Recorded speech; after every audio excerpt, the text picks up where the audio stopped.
while we're waiting for folks, actually we can begin. Anyway, so this kind of like a free-for-all will help bring us back to the points.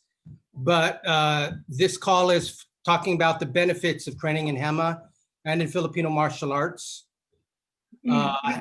There's a number of questions that once someone's talking, I'll post the question, so it will have another screen for that. But I guess the first question I'd put up for folks is, what's FMA? What's Hema?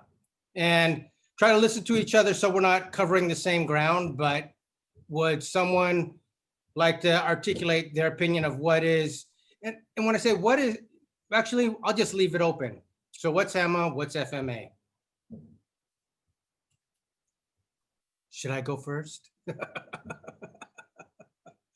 Okay, so I think the biggest difference is that Filipino martial arts come from a living tradition. We are 1-2 generations away, and there's still some people alive now who've actually used blades in combat. And also for the purpose of this call, while stick fighting is a huge part of FMA, I kind of want to focus on that aspect of Filipino martial arts, that's the blade, because that's where I see the real benefit of Hema and Filipino martial arts. The other big difference for me between Hema and FMA is that I'm sure people in Hema could talk about, and actually I'm just thinking about one group in particular, but this biasness, like our group's the best group. And because the Philippines is a tribal culture, it's gone to our martial arts where people are like almost cultish about their system and their art, where at least for me and the people I interact with in the Hema communities, there's a lot more openness and actually an active part of the process of talking to people from other Hema traditions, people talking about history. So there's a lot more collaboration. And I feel like I want to put Lamont or Jude or somebody on the spot. Anything else you want to say about the difference for you between FMA and Hema?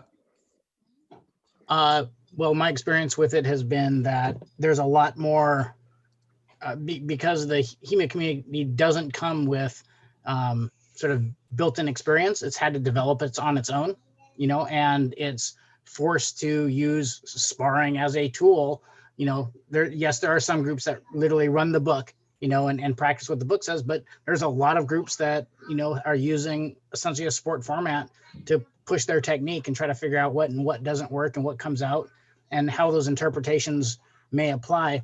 And unfortunately, I think there's a lot of FMA groups that don't do that. They're stuck in the tradition because it was handed down. And the downside of that is everybody in Hema is equal, for lack of better, because nobody has authority. And authority is only built by experience and success, essentially. Whereas FMA would come down with lineages and big names and whatnot, and that's supposed to give you authority. And that results in people who might not spar anymore. Who knows? But it's a very different approach. There are no lineages in Hema right now, and there probably will be in 20 years, of successful gyms that are ahead of the curve right now, that are pushing and if you're a newbie starting out with no experience, you're never going to catch up to those groups that are pushing the envelope and building on experience. You can't, because you're your own backyard group right now. That may be equally true in FMA, where you get some groups that are 5 people in a backyard, and there are other groups that are successful and pushing their experience levels. But I think they start from a very different a viewpoint in the beginning. So it's like what authority means to people. Thanks for that. And I just want to say, these are generalities. There's always exceptions, but just saying that. Bang Romy, do you want to say anything about the Hema community or the Filipino martial arts community?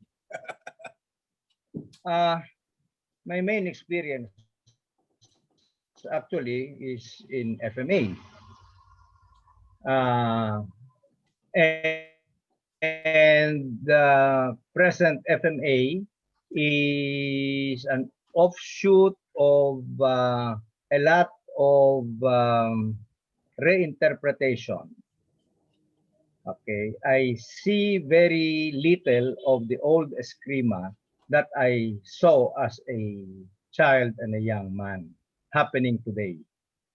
And Lamont is correct. Where sparring is taken out of the picture, the efficiency of techniques cannot be proven or tested. And therefore, the imagination takes over and theory takes over without purposeful action. When you fight with weapons, the objective is to destroy or to stop your opponent. And when that intent is taken out of your movements, then the techniques are watered down. It is not only technique, but it is also intent behind the movements, which is important. So, for instance, the stick, the rattan stick, is perceived as a weapon. Originally, the rattan stick was the equivalent of a foil to prevent or to avoid too much damage. In fact, for teaching beginners, a very much thinner stick is used so that there will be not much pain. Okay, because eventually, if you were about my age, I'm 74. Okay. And you weren't born into the families. You had personal acquaintance with the machete or the bolo. It was a common tool, and you learned to control the blade. You learned how not to swing wildly when cutting at branches. You learned how to control your strokes when you were splitting wood or cutting up large pieces of wood. Therefore, you learned also how to control the blade, the depth of cut, and the direction of cut, and the measure where your cut will be effective. When you now played arnis and you were handed a stick, it was now less difficult to control the stick so that it did not produce too much pain. Originally, pre-war, the forms of arnis were about 18 inches or 12 inches apart, meaning to say, even if you went full stroke, you would not reach your opponent. And if anyone has ever seen these katas of the Japanese, where they are at a distance and they use live swords and they draw and cut and do the exercises, you can feel the intent behind the cuts. And you can also feel the intent of the movements to parry. But they are performed in time. They are not performed in measure, but they are performed in time to the actions of the partner of the exercise.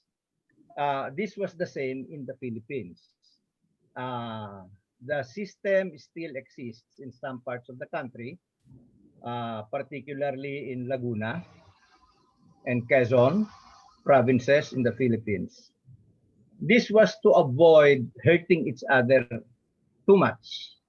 You went through the forms, you went through the exercises, and then you were made to spar lightly. In the system that I studied, the main sparring was hitting the hands with sticks, because the sticks are considered considered focus. During timing, you learn when to move. Okay, so the efficiency of the techniques are retained because in the end, it is efficiency that is paramount. People forget that it used to be your life and limb that was at stake, at least for FMA. Thanks, Mang Romy. I'm gonna switch Yes. questions now, and anything anybody else wants to say, and then actually at this point, go ahead and share, at least so people know, like, this is your background in FMA, this is your background in Hema, but what's the difference for you between training methods? And I'm throwing this out to either Andrew, Matthew, or Tim at this point.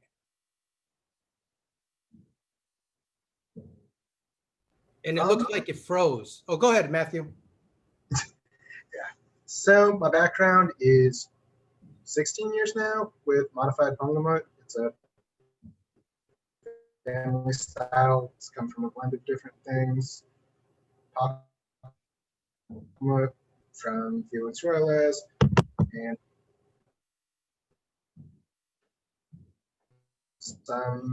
initially my father got started because my grandfather was like, "Hey, come out in the backyard, check this out, and see what's happening." Then he got background mistakes and was like, "Oh, this is fun." But that aside, my Hema background has been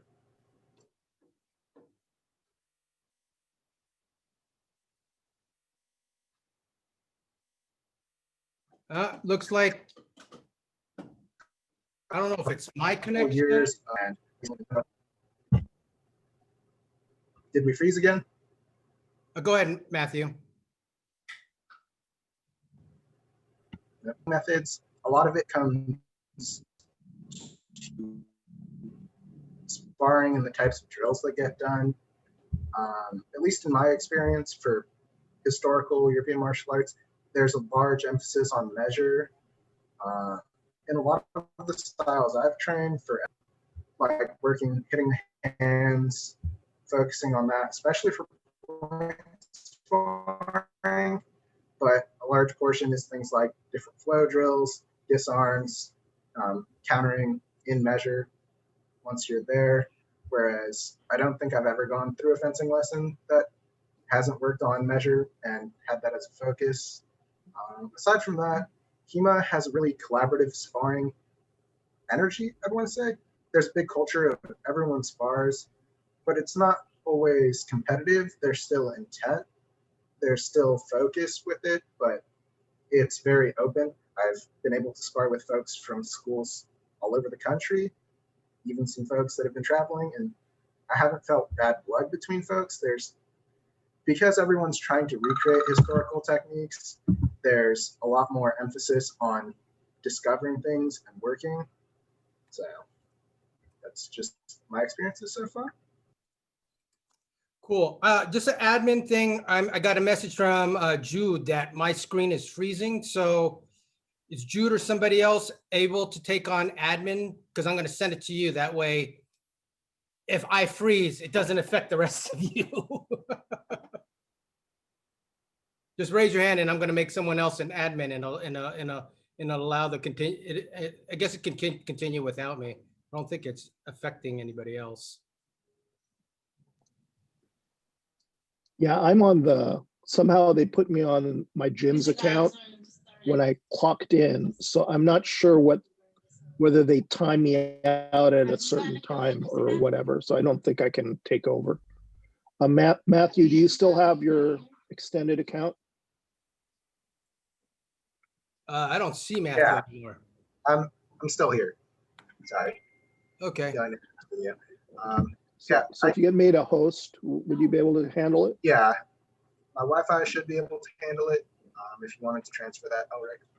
Yep, just made you host. Cool. Anybody else that want to add, talking about their experience in, actually we could jump into benefits of why you cross train. And I'll share a little bit about mine. So in 97, I went back to the Philippines and, I got to meet some of the old men, but most of my time was spent in Luneta training with Antonio Lustrissimo. And that was like a mind-boggling experience having someone that old make everything I did not work. And so it left a lot of questions in my head. And when I went back to the States, I was checking different things. I was reading a lot of stuff. I found answers to what I was experiencing in two sources.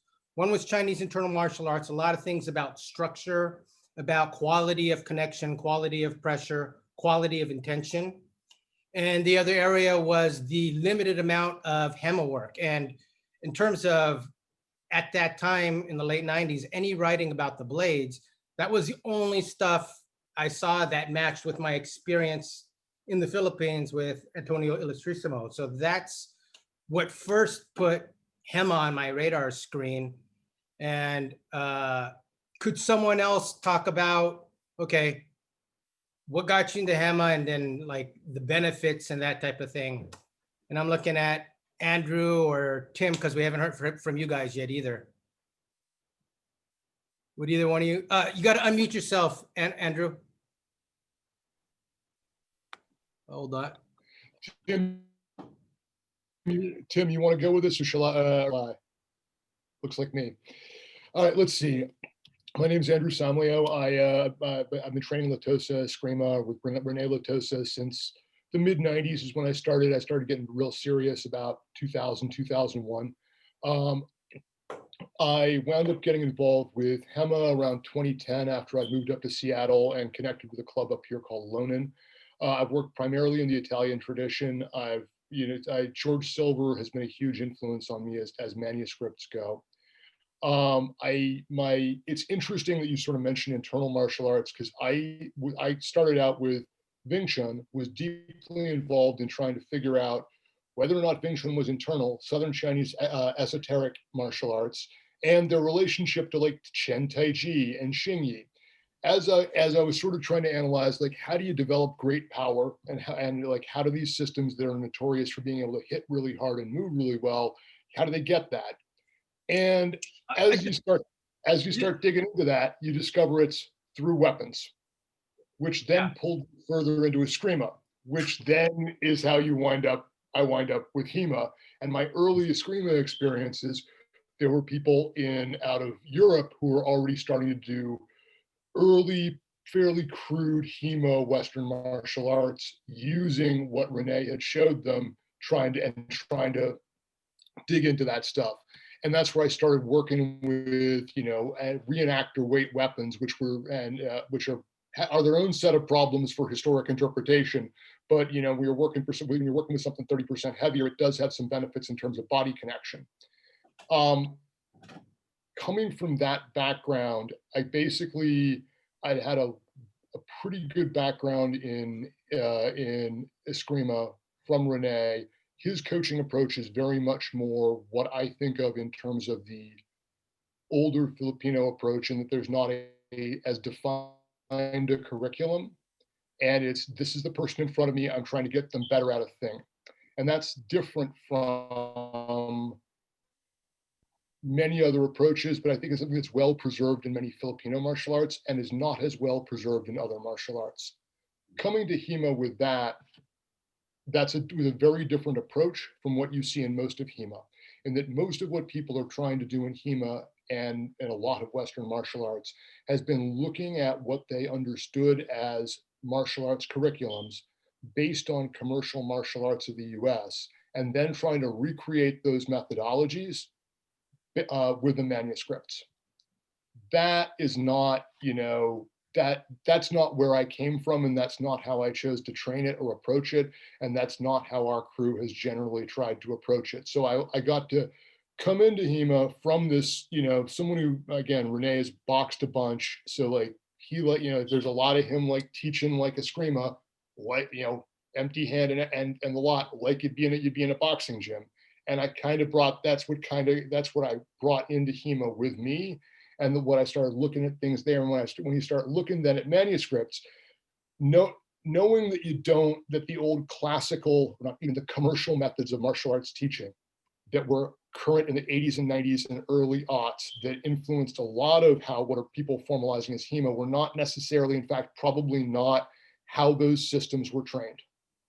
So it was useful for me having like this look from him to be able to go and look at, okay, these manuscripts that define techniques.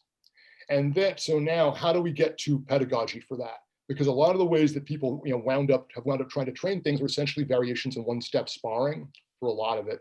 When you look at a lot of what has happened with Hema, there's been a huge like should you spar or not debate, which is, I think, got resolved, in my mind, got resolved 100 years ago, 120 years ago by Jigoro Kano.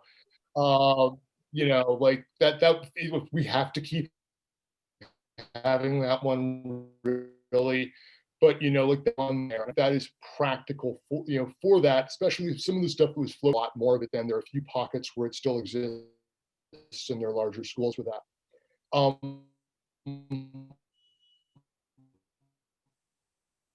I think one of the things that's really useful, and even as unstructured and free a place as that curriculum was for me from Renee, and seeing other FMA curriculums, one of the things you get when you go into Hema is for most people, you're out there on your own. Your interpretations are yours. Your sparring is yours. Your decisions are yours, and your read is yours. You're the only one who's responsible for it. You can't fall back on the only appeal to authority you can. That's what the says. And if it doesn't work in sparring, work under live circumstances, and it's not out, and you can't really say that if it works, but it's not in the manuscript, or you can't really rationalize it, it's out. Otherwise, it's all pretty valid, and you have a direct individual responsibility for stuff. And I think that's one of the more powerful things about the Hema Western martial arts piece, is that it forces the trainee who is on their own or who is not directly under someone that they're learning from to be directly responsible for everything they do. They got to have a reason. They got to know why, and they've got to be able to defend what they do, or throw it away when they find something better. And I think that's a much larger than the sort of technical piece there. But I think that's one of the things that's powerful and useful for it. Useful about it. The other thing, I'd go back to what Matt was saying about sparring and Hema being more gentlemanly, might be a term, friendly. There's certainly less like I must prove my system and destroy you sort of vibe that occasionally pops up in other things. I think there's a bit when you're playing with swords in Hema, that in Hema it's far enough away from that life or death piece, which is, I think, very definite, as Mangrami was saying in FMA. It's really, in like Hema, it's real far away from that. So it's very easy. It's harder for people to get arrogance, not the right term. It's harder for people to take themselves so seriously. You're playing with swords, damn it. I mean, when you're playing with a long sword, you're playing with a long sword, and you're playing a knight. And if you're going to get like stupid about that with someone else, it does take it certainly has occurred, and we can, certainly name names. But in general, you shouldn't be taking it that seriously. It takes a little extra effort to be a dick about that, frankly. I think that's one of the things that's good about Hema. Another piece with that is Hema is a very new community. It is very small and very niche. It has grown entirely in the online era. Therefore, it is extremely connected and highly cooperative. That whole vibe of, hey, let's just drop by and hang out at a school and train. I'm in town, our club, we've got people, in from Finland, Malaysia, Russia, Germany, hi, I'm in town. How you doing? Let me come by and hang out. It's totally normal. And that's again, I think one of the things that you see popping up in there is useful. My 2 cents. If anyone else has anything to add, please chime in. But I think there was a lot of good gold in there, and I think, like trying to think of which part I would jump off to the next person. I guess it's the question of, and I'm going to put this back for actually for everybody here, FMA or Hema. It's like, for those of us who are focusing on the blade, which there's really, unless we're trained to be assassins, why are we training to learn how to kill people with these blades? So, anyone want to share, like, why are you doing that? And I'll go first for myself. Given that I'm currently studying I actually got to train with one of the old men who actually had done that. And so that was hard earned knowledge. And so for me, it's this thing of preservation. I got to think about culture. And I think it's also really valid. I don't think it's talked about, but it's like for people of European attraction, hey, if you're studying it for your culture, I think that's awesome, because that's what a lot of Filipinos I know, or Philams, pick it up. But on a whole separate thing, it's like, yeah, swords are cool, but there's also this whole thing of, there's a level of precision with blade work that is quite different from any other martial arts I've done. And I won't go down my list, but I've trained in a number of things. So anyone else want to touch on why train with, steel? That's different from what I said. And just it forces you to be much more precise. Jude, if you could share your background, because it's like, you've trained in a lot of different things. So Yeah. just to give some context to what you're saying. Yeah. Background wise, so Hema and FMA are sort of my side gigs. My main thing is I'm an MMA with Straight Blast Gym over in Berkeley. So it's sort of a international organization. I don't know. We've got some really, well, the highest paid and most hated MMA fighter running around right now is under our flag. But anyway, besides that, so that's my main thing. I'm a USA boxing coach. I was the Muay Thai guy at the gym. So I was the main striking coach at the gym for a long time. And about 10 years ago, I started focusing more on wrestling. So that's sort of my main thing. I can't not do stuff around. A lot of it is. Yeah, actually, I dug this up and it's Elric's fault for it. I had to do some research. Mainly, I started with my dad and I started doing it. And then we moved to Cubao in the 70s. And with my first martial arts instructors, other than my dad, was Levi Ignacio. And he was training out of with Nelson Doramal and his brother, right? And so it's sort of that really early modern arnis. And unfortunately, when I started looking up on the internet, there's like this whole war about that going on right now. So I have no idea who. And we'll skip the war part, but exactly, because I also got to manage time. Jude, could you get into? So why are you even bothering with this? Yeah, the swords. Oh yeah, exactly. Because yeah, exactly. So there's a space, right? So like when I coach somebody to punch somebody or to wrestle or something, I feel that I have sort of a responsibility for that to do it really well. And there's a pressure, right? There's a situation, there's this big pressure. And this is sort of like what Andrew was saying. There's a space, right? You're playing with swords. And I sort of like that. It gives you that room to mess over and over again. And you're not getting brain damage, right? For the most part, if you're training in right? So if you're not getting brain damage when you're doing it, great.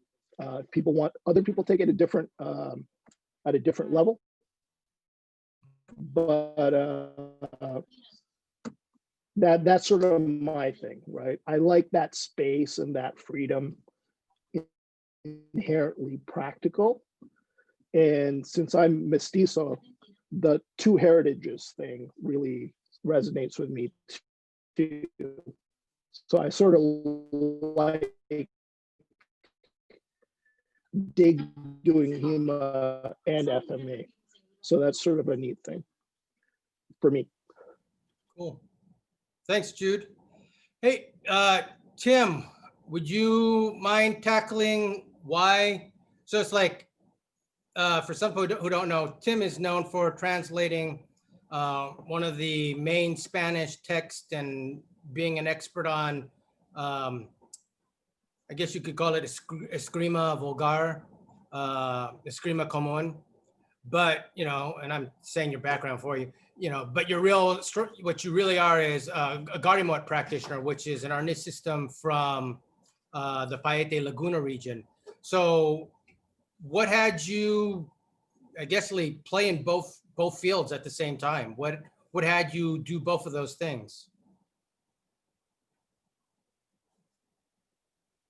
And I see him unmuted.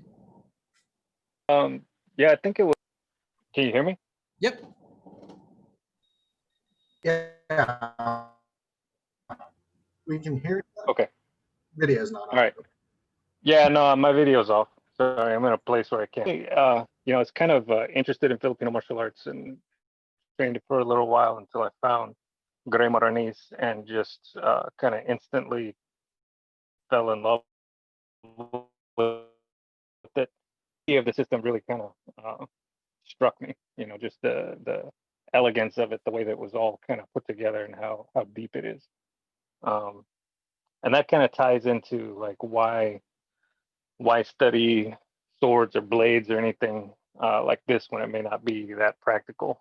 And for me, on a personal level, it's kind of it's fascinating to me, the whole topic, because if you really like sit down and think about what it is that we're studying or that we're looking at, it's pretty awful. You know, the things that we're learning how to do to other people, you know, with blades, it's really dark, and kind of violence in general. And this is kind of like, you know, not really immediate violence for most of us, hopefully, but you know, older kind of violence. And the fact that people took that knowledge of how to do those kind of things to other people and could make something beautiful out of it, you know, kind of distill it down into a way of analyzing movement, analyzing the way that bodies relate to each other and how to move in time and how to deal with other things. And be precise about it, and how to kind of model that and pass that on to other people is, to me, it's really, really fascinating. So that's where I started, and I kind of got into Hema a little after that, just because of, you know, all the stories about Filipino martial arts and its connection to Spanish fencing. So I looked into that right away, but didn't get seriously into it until like 15 years ago or so. And looking into that, so I don't practice it as anything kind of practical. Only really practice it in order to understand it, to try and see how things were done, or how they were put together, how they created these systems, and how they used the swords, how the swords affected how they got used, and, you know, how that kind of fed off of each other. And to me, that's one of the interesting things about Hema, to kind of echo some of the things that were said earlier, that Hema is very self-directed with its study, whereas in FMA, it's almost always not. You know, somebody else is telling you what to do, how to train. Whereas with Hema, you can approach it from a bunch of different ways, and a lot of people do. You know, some people want to train it for going to tournaments, and they want to win at tournaments. Some people want to, they'll take from different parts of Hema from different places because they want to, make themselves the best at using whatever type of weapon that is, regardless of the source. Other people like to stick to a particular source, and I'm that kind of person. I don't look too far outside of Iberian, Spanish, or Portuguese sources, and I try to take each source and just keep it self-contained so that I'm not moving out and combining a bunch of different things. I'm just trying to understand one particular piece at a time, and then try and see how the whole fits together. So I think that's kind of the strength and the weakness of Hema, is that it is so self-directed, and there's diverse goals of the different people that practice it. One of the questions I want to throw out to everyone is, especially some of you are either teaching Hema or teaching blade arts.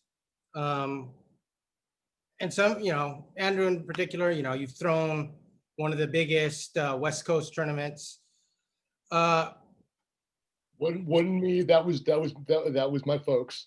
That was the folks I brought up did that. It happened in my living room a bunch, but and me yelling stuff across, but I didn't do the work on that. I did ever teach the people who put it together. Okay. Or a fair number of them. So here's the question for you. How do, given there's this context of FMA of like, usually there's, a teacher and you do exactly what they say, there's this more independent thing of Hema. But inside of Hema, where it comes together for a lot of folks is, there's that subsection that, hey, I want to train for tournaments. So in tournaments, it's like the folk, and this is one of the things that attracted me to Hema, was this idea of groups that continually review and look at the rules and make sure that people are always bringing it back to the source material. And then, for FMA, it's like, how do you, because I see this problem also in FMA, people train for tournaments, but then the original source art, it's like, where's all the blocks and the counters from the original source art? So how do you use, maybe let's bring it back to topic. Why cross-train in these different things? And how are you bringing it back to what's your source material? And I'm really looking for your perspective as someone who's thinking about the next generation, who's either engaging your tournaments or the people you're teaching. And I'm gonna leave that open to anybody. So you just can click unmute or raise your hand if you can't unmute, but go ahead, since your finger's going up first, Andrew. I would just go with,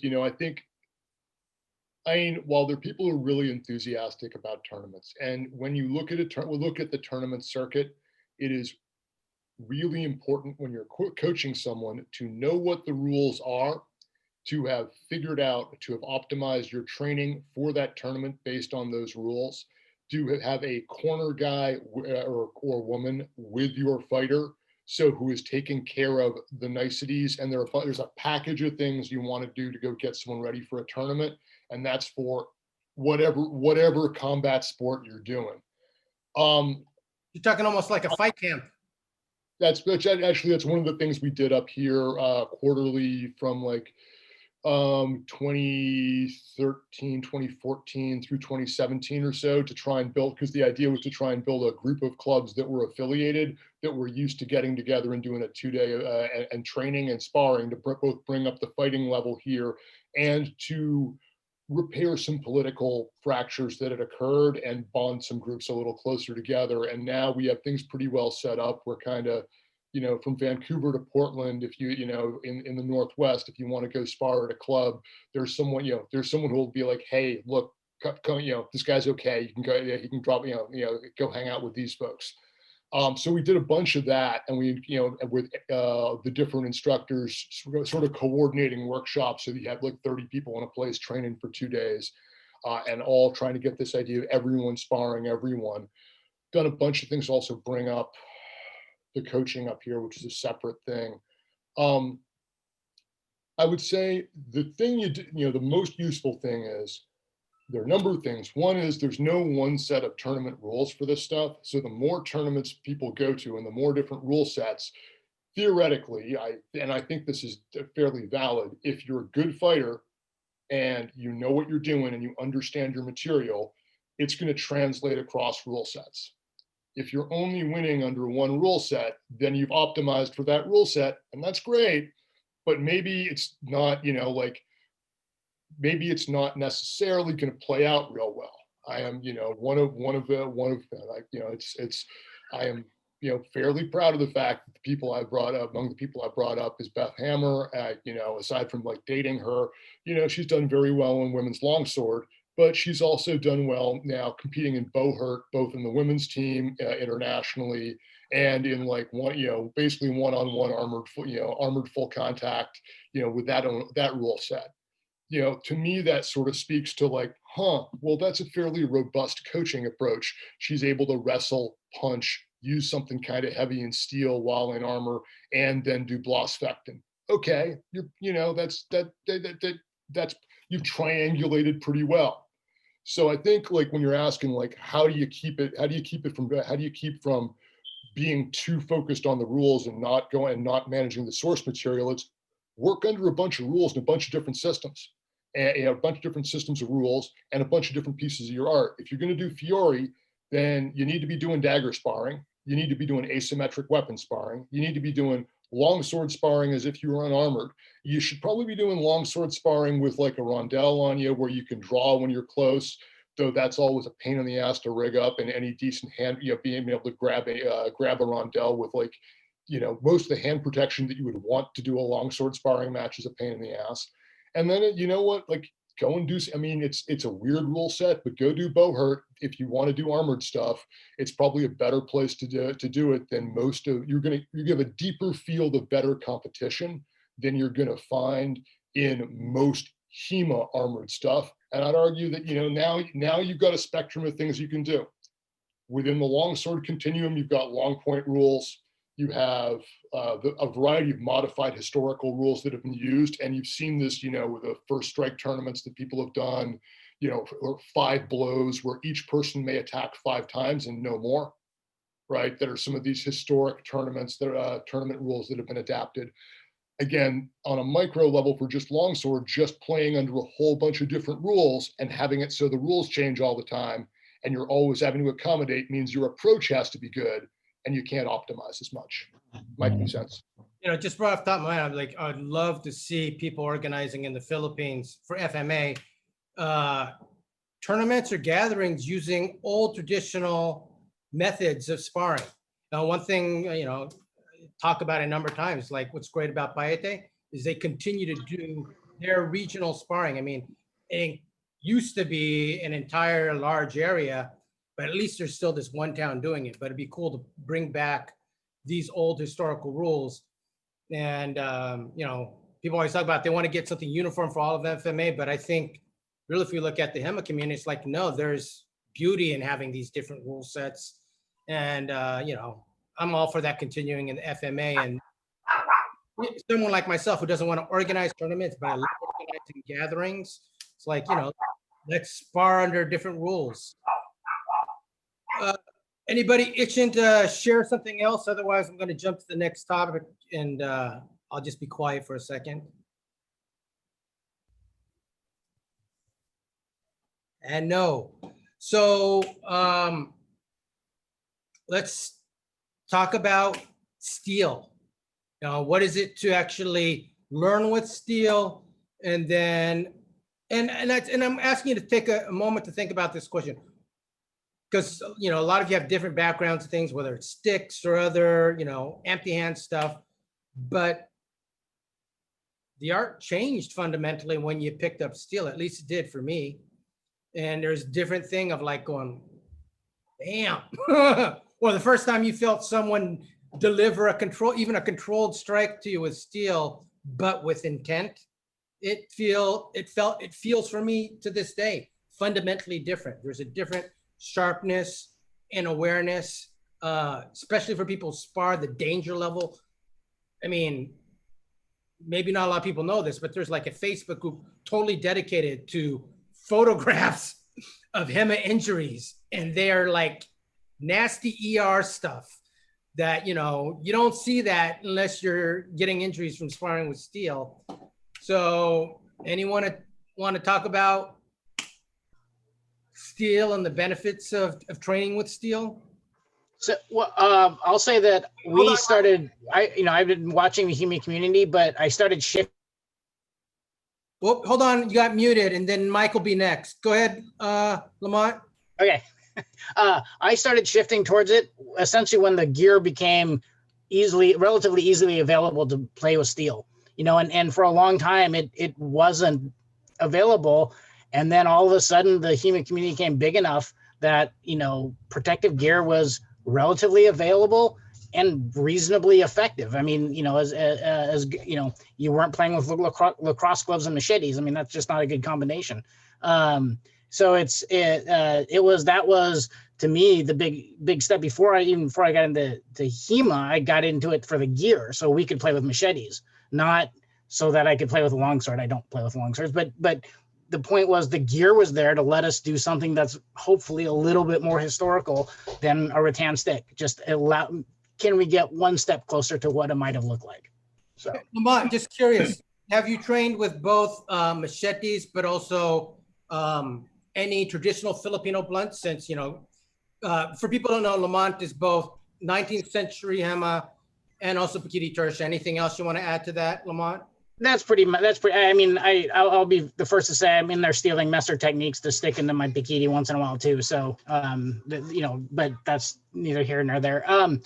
As much as I can, there aren't really easily available gnuntings, dulled gnuntings, right? To play with. There's a bunch of polymer stuff out there, but not in steel. And so I've ground down cold steel machetes to make them a little bit more like, something that we'd use, but no, I don't have, essentially I'm still at the simulator stage with a short chunk of steel, which is far closer than I was with a piece of rattan. Just okay if I chime in, Elric? Oh, you're muted, Elric, I think. Let's have Mike jump in first, Jude. Okay, gotcha. Go ahead, Mike. All right. A little bit about your background too, Mike. I started studying fencing back in 1985. I apprenticed under a master who taught a modified Italian Darty system. Became a master of my own right in quote unquote in 1998. But it really wasn't until I started studying Arnis that I really started to understand the conceptual basis behind fencing. And it just changed everything for me. And as far as, what steel teaches, the one thing I get from steel is precision. The sword specifically, there is no other weapon I know of that demands the degree of precision that a sword does. Not only in the using of it, but in the making of it. I've forged several swords myself, and it is so much more difficult than making a knife. You really appreciate the craft when you actually do it.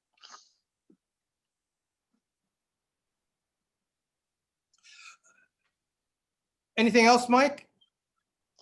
Yeah, one of the things I would say as far as the state of Hema that I see is, especially in my area, people are using trainers and they're far too light compared to what an actual trainer would be. And what I'm seeing around here is it's starting to get almost like a stylized form of Olympic fencing.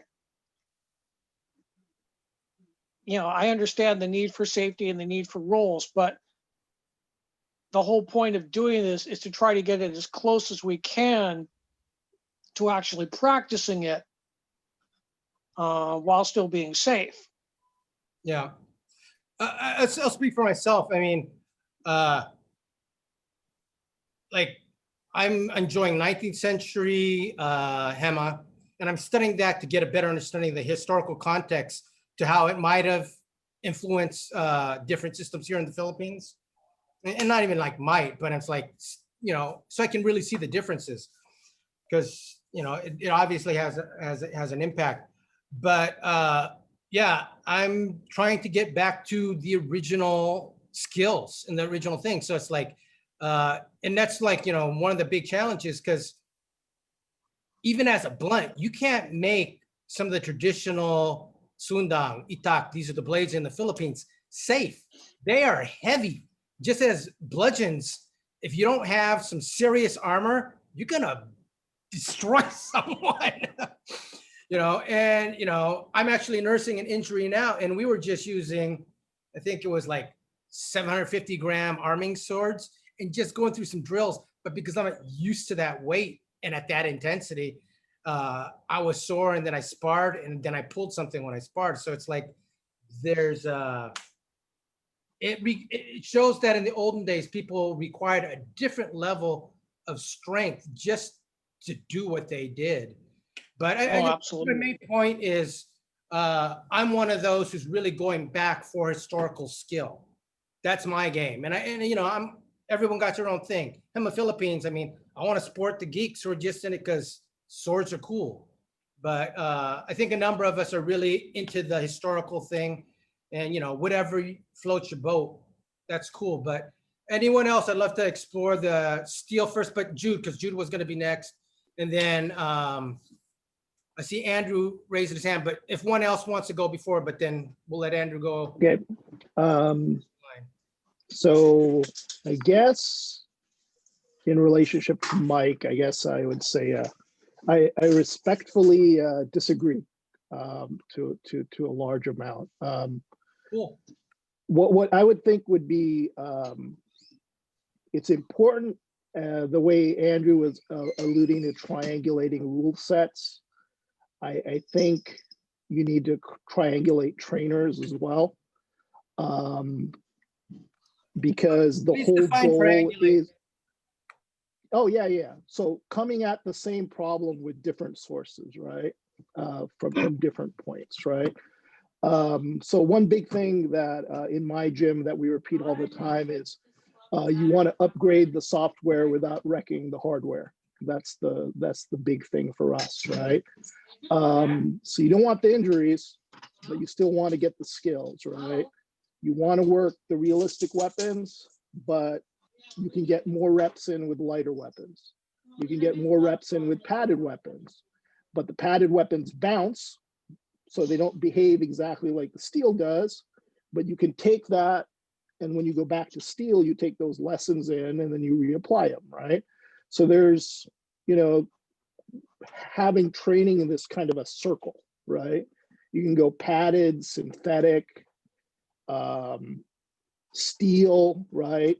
Blunts, right? So a steel trainer versus a blunt. I guess not everybody would know a blunt's just a dulled version of a real sword, right?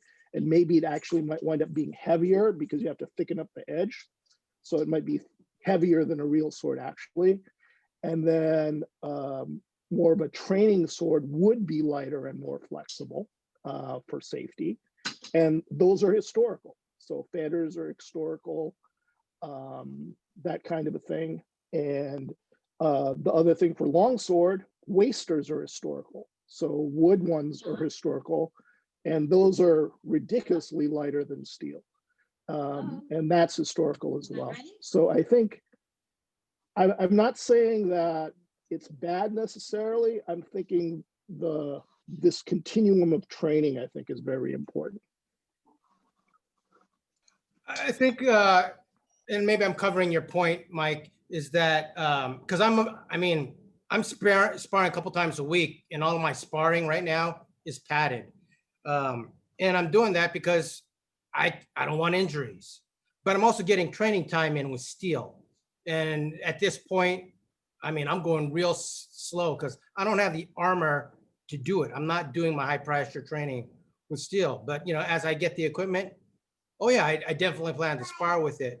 Mike, did you want to add anything to go ahead. Did you want to add anything to the training equipment conversation? Oh yeah. I definitely agree that you need to use wasters, which of course were historically accurate, and training with a wide variety of tools with different weights. But what I'm seeing around here is that the long swords that I see people using are so much lighter than an actual sword that you start getting artificial uses of time and tempo and distance. You know, yes, you got to keep things safe, and you can use you don't want to use something actual weight of a sword to train with all the time, because you're right, you're going to get repetitive motion injuries. But you've got to make it real, as realistic as possible. I've actually seen a few long swords that were like within an ounce or two of an Olympic fencing épée. They're that light. Who's making those? Like, I mean, I'm not seeing, I mean, long swords are running like 1800, like are running around, just under 2 kilo most of the time for most of the fetters that are out there. What's tournament legal? Because, and usually most tournaments have a tournament legal list of weapons. I haven't seen anything that's running that light out there. Yeah, Uh, the I'll leave it- lightest I'm seeing is like, well, I don't want to turn this into Yeah, anything. we'll skip that, but I get the point. And I think people got to work with what's working for them. But I do like the point of, like, for those of us who are training for historical accuracy, right weighted weapons is part of it. I'm looking for anyone else who wants to talk about the nuances of steel, like in training with that, or unless there's a tangent from this that you want to go into. Go ahead, Andrew. Let me, if I can. So we're talking about the sparring with steel bit. Yeah. And there's merit to that. You're getting used to handling the real thing. It is fun as hell. Like, look, at the end of the day, like, why do we train with steel? Because it's fun, right? People like it. It's shiny, quite literally. That's what people come and want to do. But when they play with swords, they want to play with something that's as close to a real sword as possible. That creates its own sets of problems. Sparring with it is useful. But it is also creates some artifact in that, most feathers and blunts out there don't behave the way an edged weapon would, right? If you've ever played around with sharp on sharp contact, and you played around drills where you actually just take a sharp and you're careful with each other, but you're actually hitting each other and you're feeling what that contact is. Guy Windsor is the one to turn me on to this. The original quote in Vigani is basically throw out all your blunts, play on, use only sharpened weapons when you train, because you feel that edge contact and things bind, and it creates, there is a moment of timing there that does happen when you play with those things, and there's a slightly different blade dynamic. And if you take two cheap as hell sharp machetes and run through whatever your defensive angles were at like 75% of speed or 80% speed with someone you trust, you're going to find out that behaves a lot different than your blunt machetes. So I think there's stuff you can get out of playing with sharps. There's stuff you get out of playing with steel that's fun and gives you a sense. The thing that comes with that is what Elric's talking about, which is injuries. And that is the risk of steel. Is the reality is a lot of people get hurt.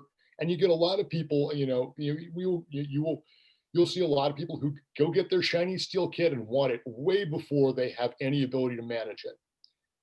What that has sort of led us to doing more of is doing a lot of more foam, getting weapons from basically LARPing crews that are reasonably weighted, and getting beginners sparring and doing competitive drills early on using foam.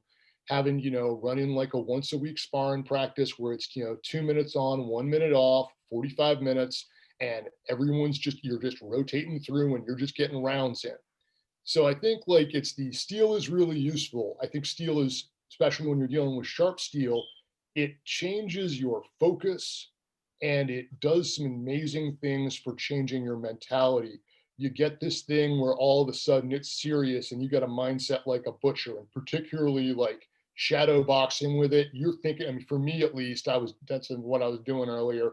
You're thinking about bits coming off people and you're looking for stuff, and it's a little click in your head, and you're start learning to turn that switch on in your head where you're going to something where you're a little crueler, like you'd need to be. And that's useful.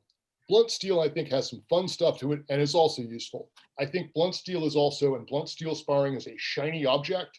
And if, for bringing up the people who are going to, your tournament competitors, and for bringing up earlier students, your beginning, you can train your tournament competitors and people who are more experienced, as well as your new beginners, in a way where they're sparring early and safely by using foam instead.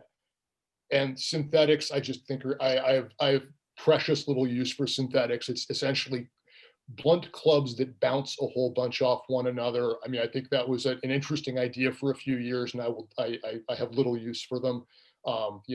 Maybe there's some partner drills you can kind of do with them, but they're mainly a way to break it.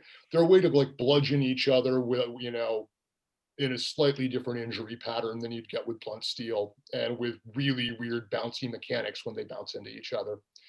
So my 2 cents on the whole steel thing. Yeah, a lot of good points, and then I'll bring it back to some other folks. But go ahead, Mike, real quick.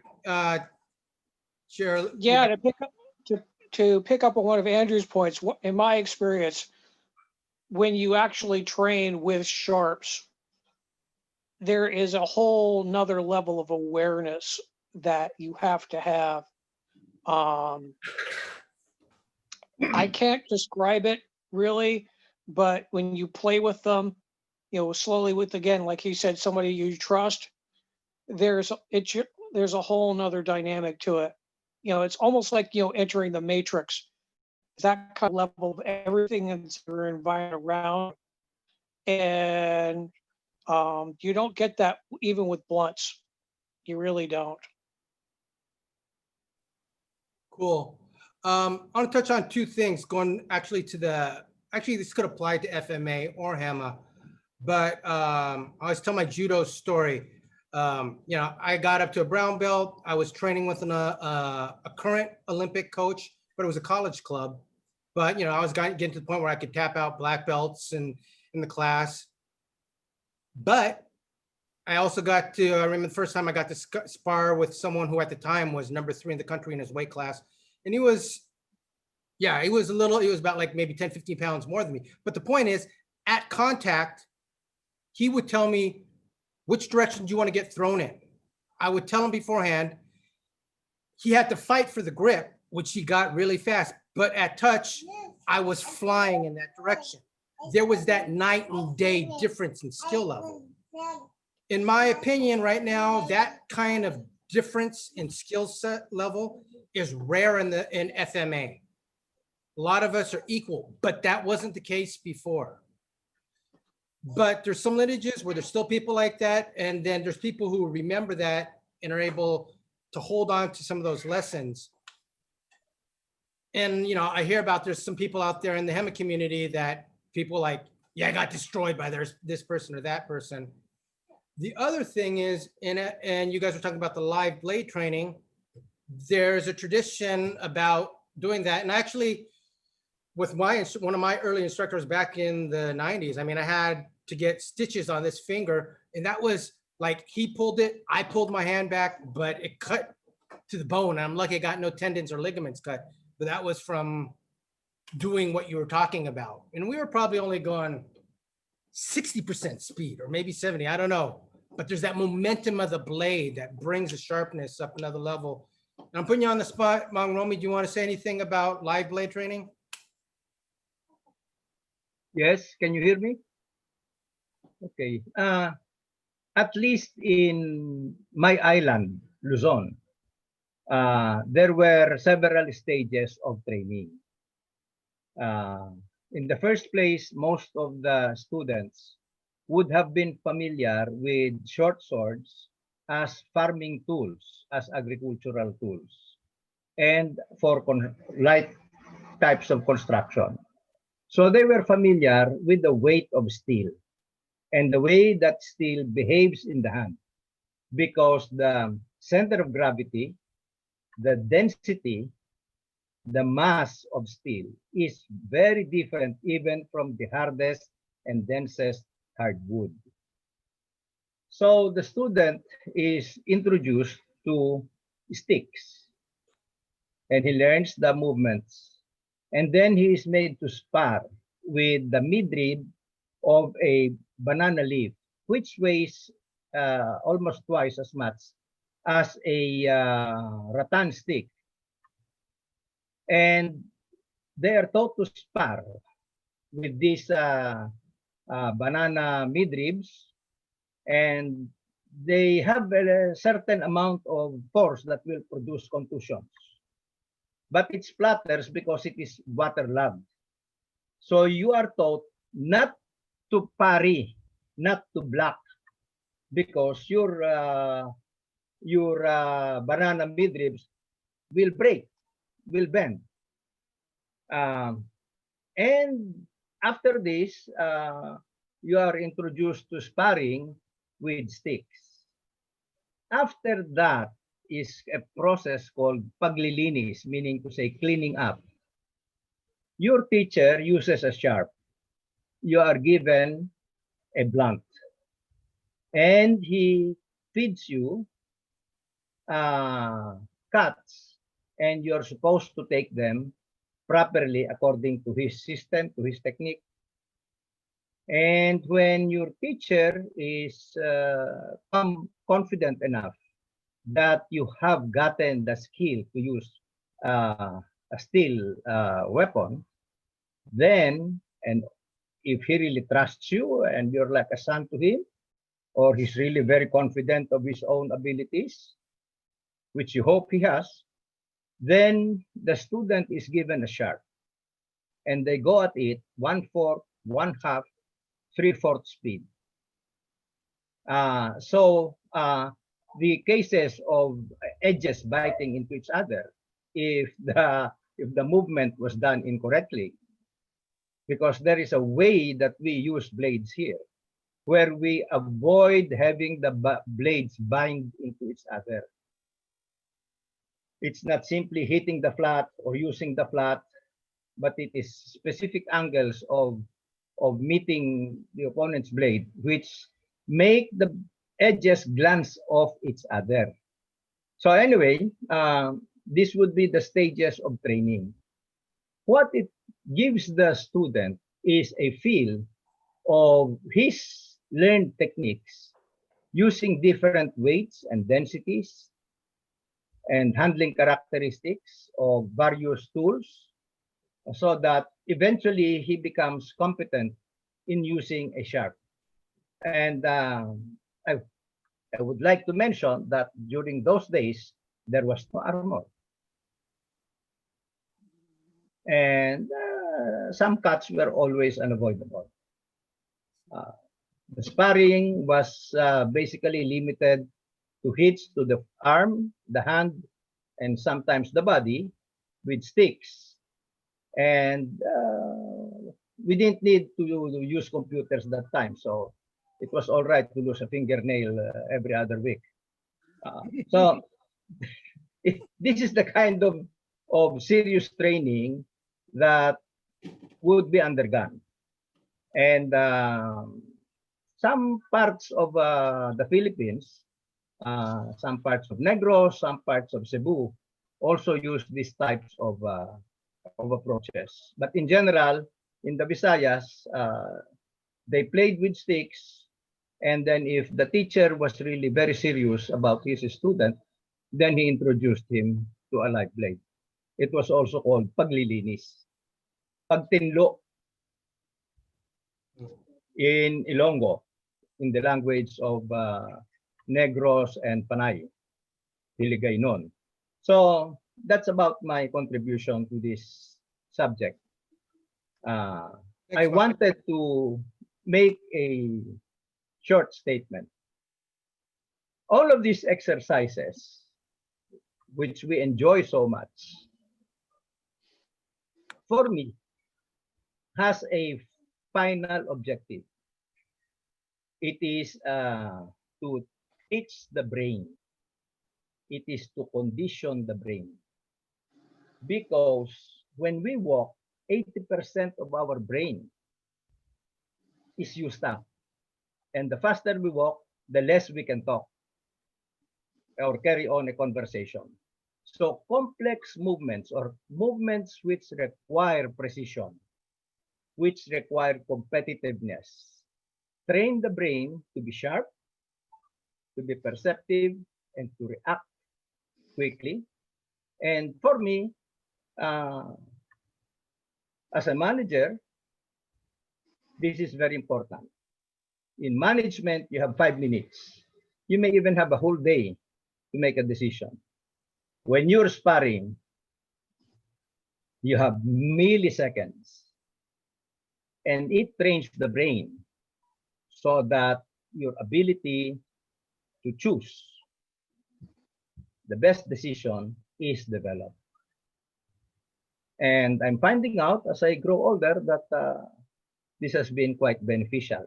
Of course, young people, they may not recognize this right away. Because, you know, you're very active, you're very physical. Mhm. I noticed So that that's basically my said yes. that's basically my take on this, which I would like to share with you guys. Thank you. Thanks, Mang Romy.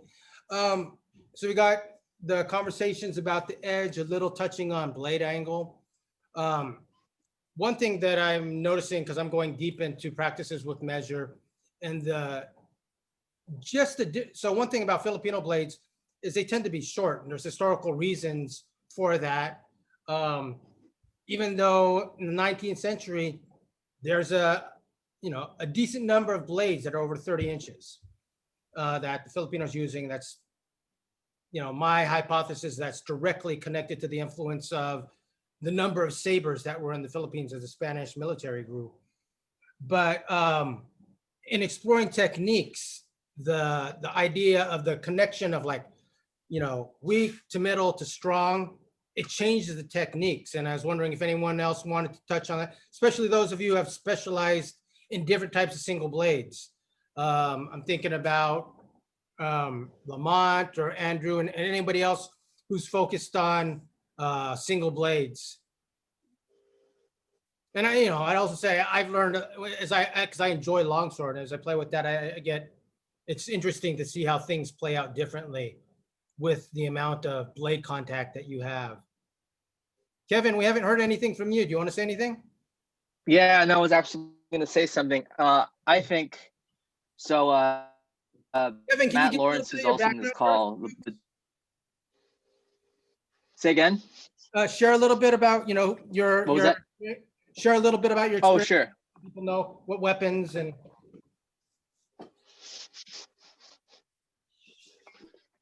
Go ahead, Kevin. Yeah, so it's a little bit about myself. Training. Can you hear me, Elric? Can you hear me? Yes. Okay, awesome. So I started training in FMA about 3 years ago in San Jose, and I noticed that Northern California is a hot spot of FMA, having the legacy of Stockton and San Francisco. So I was able to meet a lot of instructors, but I also had experience with Olympic fencing, but was always interested in learning more about the more militaristic type of saber. So I took it upon myself to start training in classical Italian saber out of Sonoma State University. And just from a cursory view, when you look at military saber, I think we mentioned in previous calls that it's very regimented. There are certain drills, but just in a lot of the parries and resemble some styles of FMA that I've encountered. So the one thing that I would say would be different, though, is like you said, the length of the blade determines measure, and of course, the priority of the thrust over the cut. So in Italian saber, I'm not sure if this would be true with Spanish military saber, probably the point and not necessarily using the cut. So I guess in terms of differences in mindset, I think one thing that Matt, we trained together, we did this online program, was him having grown up with an FMA background working on measure and distance and lunging. Whereas, you know, we would switch it up. We would have one session with sabers and another session with minors, right? It's very obvious and very apparent that the length of the blade determines the speed of the actions and the measures that you would be comfortable taking on in a realistic situation. Yeah, the weapons really changed timing. And Matt, if you want to jump in. Yeah. No, exactly. Yeah. So I think one thing though is I feel like a lot of like Largo May, that saber really kind of teaches you to strike to the hand, strike to the wrist, strike to the outside of the hand. Whereas most FMA, it's depending what style, if Serrata or Larga Mata out of Stockton, this is more is on closing in and binding your opponent. So it's a different mindset, I've noticed. When you're fencing a fencer, they maintain, whereas most FMA schools, they have no second thought in charging in. And you know, that may change, that may be a different culture from school to school or FMA heritage to different FMA heritage. And that's just a general observation. And Matt, you were going to say something, I interrupted you.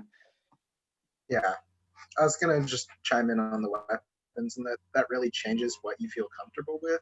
Even in Hema, we see this, the difference between like saber and messer. Yeah, they're both one-handed swords that can cut and thrust things, but just the length of your weapon and the leverage you have will change what techniques you'll prefer. Certain blades just lend themselves better to different techniques. Sure, a barong can thrust, you know, has a point to it, but you're probably not going to fence with it like you would, say, a rapier that's 42 inches long. It just doesn't work well for anatomy. And so I think part of systems and where they diverge from each other comes down to the weapons that folks decide to carry. So, Mike, wanted to say something?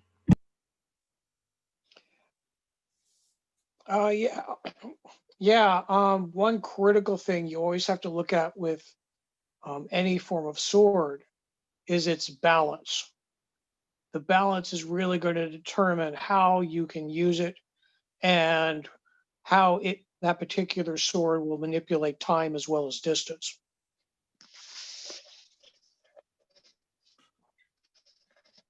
I don't know if this is because I've only handled less than half dozen Hema antiques, where I've literally handled maybe close to more than 100 Filipino antiques. And I say antiques, actually, you know, over 50 years old.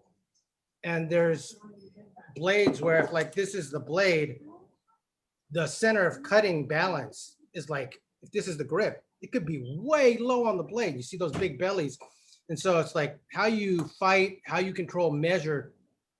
If you're really, jumping back to one of Mang Romi's point, one thing he didn't say, but was actually it's still a reality now.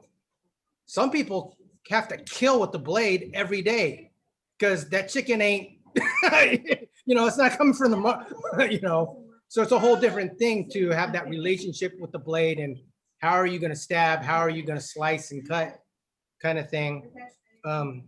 What's the point I'm wanting to ask about that? I don't know. I'll just leave it open because I can't think of a question right now. Anything else about blades? Go ahead. Go ahead, Jude first, and then Andrew. And I think that the saber thing sort of illustrates Matthew and I had a little back and forth yesterday or day before. Not exactly, right? Not exactly this, but the same weapon can be used, approached in different ways, right? So just the saber or even a bladed weapon, the same way Mang Romi was saying, you're avoiding the blade contact and you get that instilled in you, right? That's one way of dealing with it. While my saber background comes from early German stuff, and the idea is to suppress cuts. So you're counter cutting, you're cutting into somebody else's cut. to knock their blade out of the way and then come back in. So that's a little bit differently as well, right? So that's a different approach as well, right? And then if you're using a lighter saber, those kind of parries work really well, right? So if you're just parrying within that box, that works really well. But if it's a heavy tip heavy saber, you have to keep it in motion just so your arm doesn't die, right? You have to keep that motion going just to keep that going.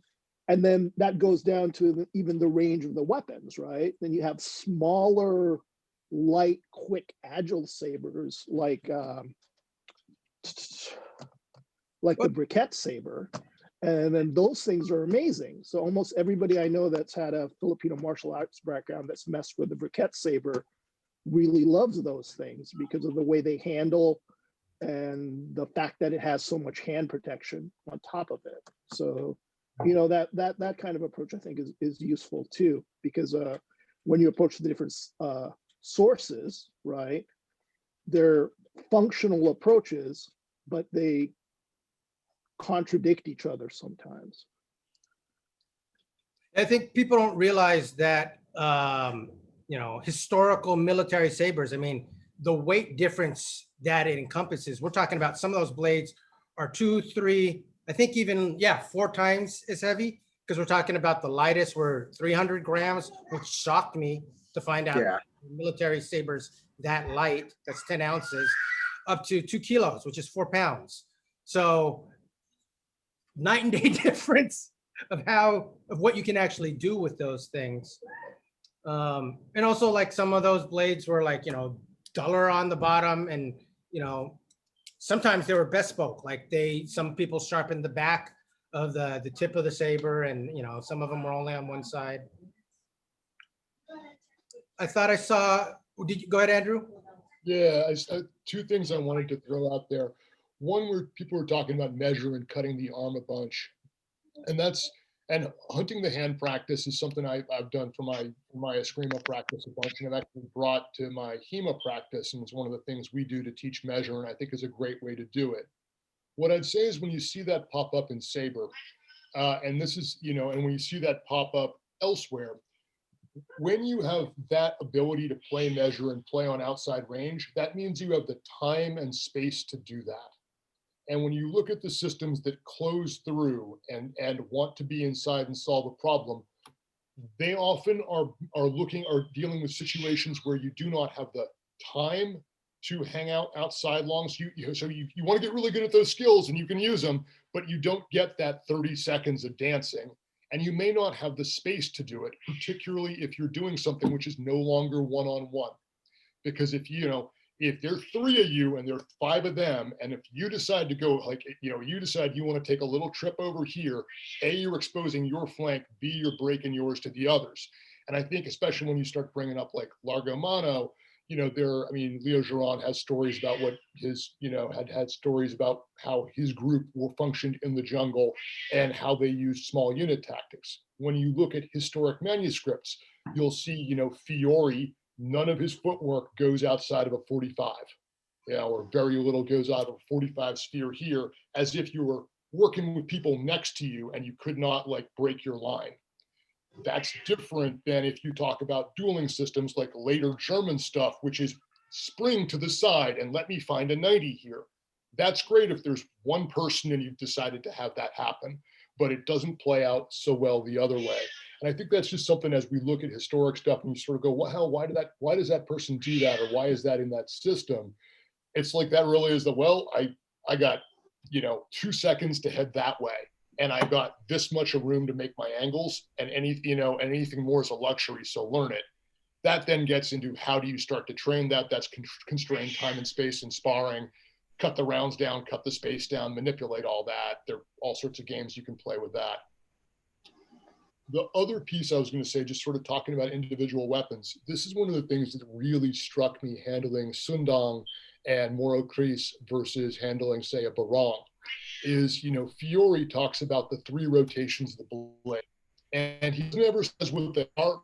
I need to write an article on that at some point because I'm pretty sure I have a fairly good idea. in that it's the things he does. But when you look at it, you know, among other things, one of the things you can clearly do with Fiore is rotate around the middle of the blade. And that's what you see done in like a Zverchow. It's, you know, that's the same action you're seeing done with a Zverchow, I think. You know, some people will do a Zverch like this and leave the middle all the way open like an Abanico. I'm of the opinion that if you're going to be Zverching, you're rotating around here to occupy space and keep yourself safe, right? When you can, you know, barong, various other weapons can do that, but when you look at like a sundang or moro crease, it actually locks the, you know, you're locked in almost like a modern epee with a pistol grip. It's incredibly stable. It is, you know, your ability to use the false edge and resist pressures are from with true edge, false edge, or laterally because of the way the handle is arrived, pretty much sticks it in your hand. It projects the point nicely forward. You've got a really nice false edge you can work with. You've got resistance in different directions, but your ability to make that rotation is fundamentally gone when you do that. And if you ever pick one of those up and try and make, oh, I'm just going to sneak, nope, you're not sneaking around that way. And that's, to me, is one of those like really interesting clues about if you're going to train with that, then that's not something, you know, then that's not a tool that's not a technical tool you have when you use that weapon, which means you're probably not going to be training that if that weapon's part of your system. And I think that's one of those, like the weapon is the teacher things that's really fascinating to me when you start to handle stuff, because there are things you just, you know, that they're way better at. That hilt geometry that you'll see in Punal also projects things, or it seems incredibly stable, projects the point almost deceptively forward, putting you in this, what would normally be some for losing blade, but because of the way the hilt is structured, you actually like both get a little more, you know, a deceptive amount of reach and and more stability, but you trade off that ability to manipulate it there. And I think that's just a fascinating thing to pop up. You're talking about one-handed weapons that, you know, that does. 2 cents. What I want to kind of jump into this is because we touched on it earlier, was this whole thing about measure and maybe some different ideas about that. So I've been sparring a lot lately, and one thing I've been doing is comparing some of my footage now to where it was like 4 years ago. And I'll give acknowledgement to Mang Romy in my study of measure with him. I've learned to become comfortable in a pocket. But I'm very much playing with I'm just basically keeping my body out of measure, but it doesn't take much to change my measure, especially if they commit, I can hit them, or with one step, I can hit them. Anyone else want to talk about tools there? And one of the person I was thinking about, Jude, because he studied a little bit with Sonny Umpad. And, you know, for me, he was one of the masters in San Francisco Bay Area around measure. But anybody else who wants to talk about training measure? And then we also got Tim, who, you know, his passion's been Paete style, which that's what they're known for. So anybody want to talk about training footwork, training measure, and actually how you use it strategically in your sparring? How do you train it? How do you use it? Anybody? Okay. I guess so. Just background wise, my exposure to Sonny was mainly during when I was doing the JKD thing, sort of mid to late 90s was when I was doing that. And it was more because my JKD instructor was really into Sonny stuff. And I got along really well with Gary. So that was a really, so that was sort of my intro there. So basically I was there for my instructor to have somebody to train with. And because I had an FMA background, I wound up talking to Sonny a lot. And I didn't really appreciate what he had because the footwork just seemed odd to me because the background I had and versus my boxing footwork and versus just about everything I did. It just seemed strange to me. And if you hadn't seen how Sunny's folks move, it's a lot like, it's the hustle, right? So you've got the sort of back and forth, really, really dancey kind of motion, right? But the plus side is because of this pendulum step is very much like a passing step. That's in a lot of Hema, right? And because they do it in relationship to a person, you get a whole lot of reps when you're doing it, and you get a whole lot of reps when you're changing angle. And because of how you're angling whichever foot you're stepping with, that determines how you offset your line when you take your next step, right? And that was interesting. And you're always trying to avoid cuts, return a cut, the other person avoids it there. That's the majority of the kind of training I had with Sunny, was just this sort of back and forth play. And you're cutting to the person, but you're not really cutting at the person per se. You're cutting towards the space they're in. It's sort of capoeira-ish kind of thing. You're like cutting at that space, they parry or they come back, this kind of back and forth. And you got a whole lot of reps there.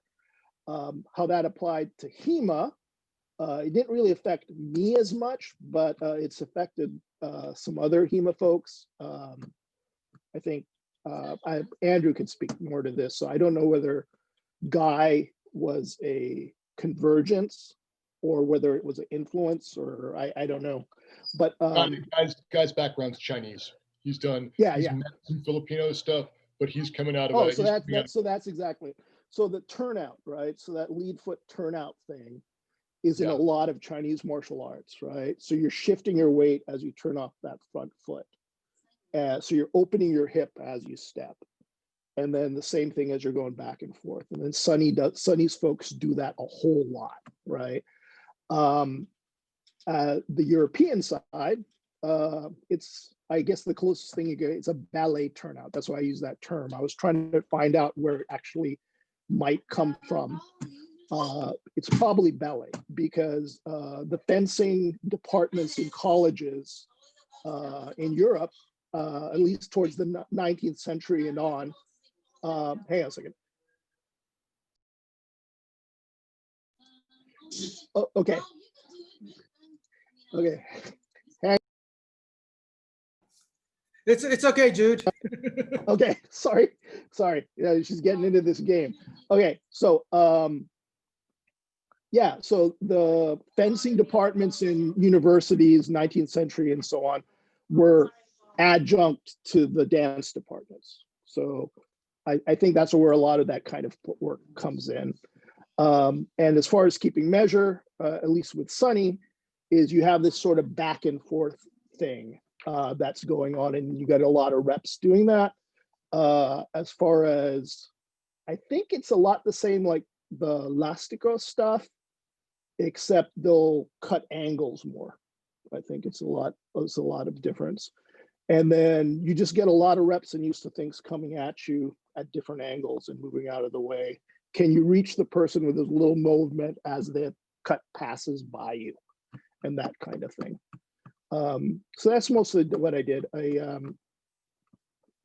mostly just asked a whole lot of questions because it just seemed really odd to me. And then I was trying to figure it out, that kind of thing. And then he was a really cool guy. So on top of that, that really helped. Thanks, Jude. Go ahead, Mang Romy. You share something about footwork and measure. Do you hear me now? Yes. Okay. When I first saw Sunny Umpad's movements, I thought that they were a stylized form of footwork done by Antonio Illustrissimo, which he called elastico retirada. The elastico was kind of an Italian footwork where you jump backwards with the left foot and extended your right foot forward. The retirada was a movement where from a forward stance, you avoided the cut by moving your right foot all the way backward so that you avoided the cut, but you could still reach the head of your opponent. I was surprised when video started to be available. Around 10 years ago, I chanced upon a channel. It was called Maltese Fencing. And it showed exactly the elastico retirada of Antonio Ilustrísimo. So again, there had to be a definite European influence on the footwork of the arnis that Antonio Ilustrísimo practiced and was already teaching. Just to establish some kind of connection. Thank you. Also, just in terms of to translate it, for the retirada can be similar, can take the form of something similar to a passing step, but also there's versions of it that are very much comparable to the forget what do you call it in saber when the foot comes back. I can't remember what it's called right now. My brain's going. Slip. Foot slip. Yeah. Yeah, the foot slips. Though what's unique to Ilustrísimo from what I've seen so far is the lutang, which is it's a floating step, and it's very interesting the ways, you know, I've been playing and experiencing how practical that can be. Anything else you want to add to the footwork in holding measure from anybody else? One thing to jump in, you know, as far as I know, that, you know, that floating leg going back, when you look at like Fiori's like 7th Largo play, it's right there. And it's essentially what you're seeing in Vadi too. It's that front leg's out, someone hits to the leg, you bring that leg back, and that's, you know, 1406 or whatever it was when that was, you know, when the Flores de Torum was published. Or one of those early things. I mean, that's been around a long time. You know, next to Malta too. You know, where it comes from. That's definitely a thing. That's, you know, it's been around for a while. Do you remember if that's a sword play or a dagger? It's in the initial section of the sword. It's in the sword in two hands in the first 9 Largo plays. I think it may be the 7th Largo play. If you look at the Getty manuscript from Fiori, Look at it right now. yeah, it's right in there, and it's like, you know, again, it's, you know, it's like works for slip and low kicks too, and it's, if you know, if you want to see the, you know, it's, and I've seen Thai instructors, you know, Jude, Rodney teaches that too, Jude. You know, right? It works great. It bounces around a lot. It is damn effective, and it's geometry.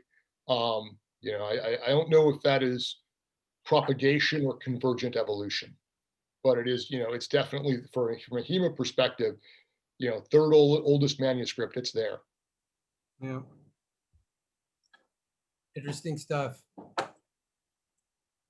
Are we done with footwork and measure? I'm going to take a look. Never. I know we could talk. We could go there. Also, just a time check. It's 12:40. I officially say it's a 90-minute call, but I'm going to let this go 2 hours. If you got to jump off, jump off. But I'm going to take a look at the questions again. Oh, go ahead, Matthew. Oh, I just have to head out. I was waving bye. Bye, Matt. Great to see everyone. Really interesting conversations. Thanks again. Okay, see him when lockdown's gone, Matt. Actually, we kind of have like a guest fly on the wall, Steve Del Castillo.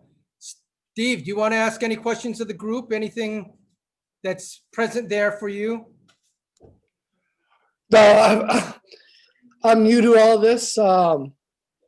I've gotten into this because I've been studying the way of the sword through Mount Rumi's disciple, JJ Hervas. And we always bring up how heavily influenced is Ilustrísimo is by the Spanish sword play. So I feel that to better understand what I'm learning, That's why I'm here. So. Okay, cool. Or also the other fly on the wall, Carlos, any questions for the group? Hi, not much really. Just listening. All right. Very interesting stuff. I don't have a Hema background, but it's very interesting.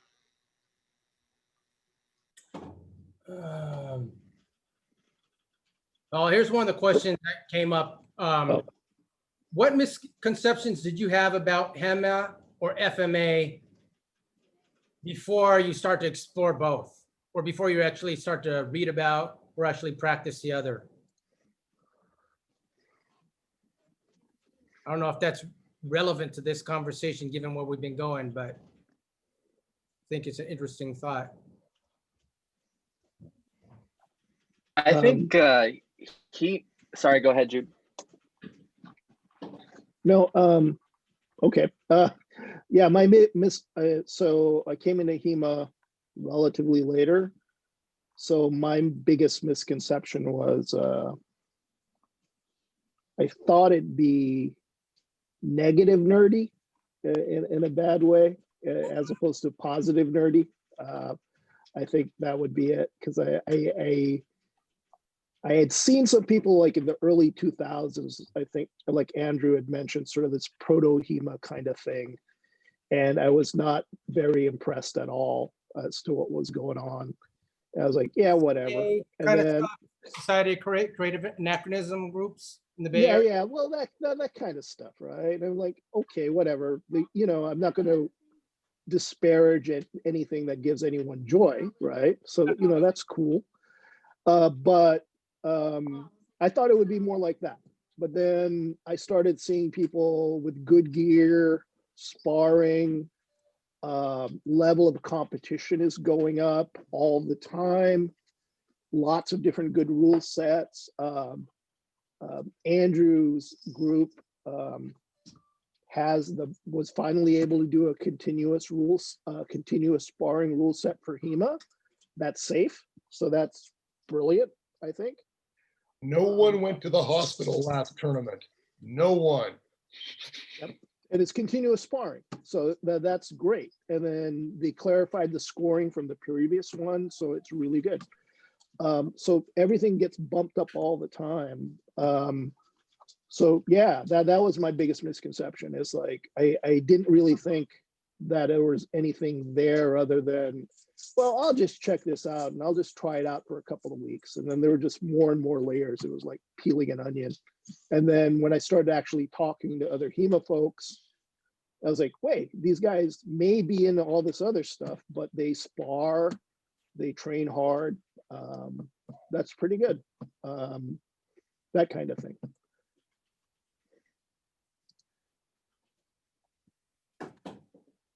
Go ahead, Steve.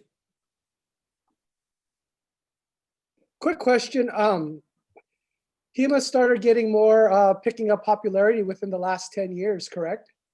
Because I've been doing like FMA for like 25 years, and then all of a sudden, I'm seeing all this Hema stuff, and then people are making connections. But please educate me.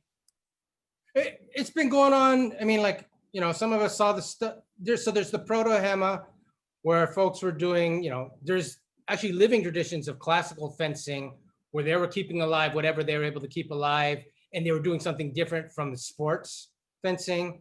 And then, going back into the 70s, I remember guys putting on full armor and then whacking each other with rattan swords. I mean, they were like thick because, they wanted something to at least resemble a longsword. But then the manuals became available. And like Andrew was saying, with the advent of the internet age, people were able to share information. And then the geek side of studying manuscripts, and then people getting together and sharing and sparring together, the competency grew to enough level that boom, all of a sudden, yeah, I would say 10 years. It's like, I mean, I started looking back at it about maybe 5-6 years ago, and I was like shocked to see how much it had grown from, the late 90s, early 2000s. So it's grown grown a lot. So, Anyone else? so my next question would be to Mang Romy. Like, when did you start making the connection of Tatang's art to the Spanish? And is it because of the flood of information that just started coming out and you were seeing it on the internet? I started to see the connections within about 3 or 4 years of studying under Tatang. So that would have been about 30 plus years ago. Basically, the question in my mind was why were about 80% of the terms for techniques and movements in Spanish? That was the first question. And we had no sources. Practically all of the Spanish sword manuals had been carted off back to Spain. And it was only when the internet came in here in the Philippines that some manuals were available. And the first was on La Verdadera Destreza. And there was no single term in Verdadera Destreza was similar to that of Ilustrísimo, except Retirada. Okay. Later on, maybe 15 years, some more documents were made available by the Spaniards. They were very generous. And I chanced upon Esgrima Común. Again, no terms were similar to what we used, what Tatang used in Ilustrísimo system, but the descriptions of the movements were very, very recognizable. They were almost exact descriptions of Ilustrísimo movements. And if you cut down the sword to about 24-inch blade length, then they would have been almost exactly the same, both in concept and in principle and in movement.